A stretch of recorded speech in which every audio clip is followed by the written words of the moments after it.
शिवशाही नावाच्या 4 एसटी उभे आहेत। 4 एसटींचे ह्या लोकांनी लॉजिंग केले।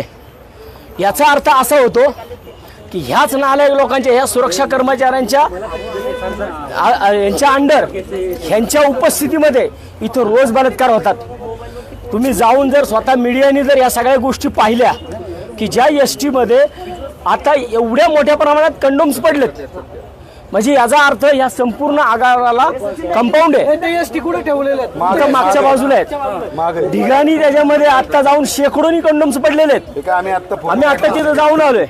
म्हणजे याचा अर्थ हा एक प्रकार इथं घडला, इथं रोज होतोय आणि ह्याच्यामध्ये ह्या लोकांचा हात आहे, ह्या कर्मचाऱ्यांचे हात आहेत त्याच्यामध्ये। हे सुरक्षा कर्मचारी काय करतात इथं बसून? काय फक्त ही लोक इथं केबिन उभवायला आहेत काही लोक? काही वेळापूर्वी नीलम गोरे यांनी सुद्धा याची पाहणी केलेली आहे, पण या परिसराची त्यांनी पाहणी केलेली आहे, बाहेरची पाहणी केलेली आहे। मला तुम्ही आत्ताच तुम्ही बघा गाडी कुठे आहे?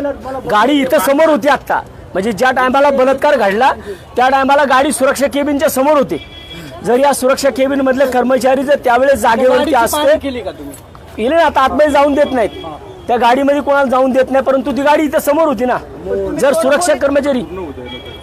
सुरक्षा कर्मचाऱ्यांचं काम काय या आगाराची सुरक्षा करणं, मग त्या सुरक्षा कर्मचाऱ्याच्या केबिनच्या समोर जर एखाद्या आमच्या आई बहिणीवरती बलात्कार होत असेल आणि हे लोक जर हे काही सुरक्षा करू शकत नसतील तर यांना या सुरक्षा केबिन करण्याचा आणि या सुरक्षा केबिनमध्ये बसण्याचा कोणाला अधिकार आहे? यांना इथं बसण्याचा अधिकार नाही। मी एक विषय नाही, आत्ताचा विषय हा झालेला गंभीर आहे, परंतु तुम्ही जर पलीकडच्या बाजूला गेलात आणि पलीकडच्या बाजूला जाऊन तुम्ही बघा, त्या 4 शिवशाहीच्या गाड्या दाखवा, ज्या शिवशाहीच्या गाड्यांमध्ये अक्षरशः बेडशीट, रग, महिला भगिनींच्या साड्या दाखवू शकता सगळ्यांना 100%। चला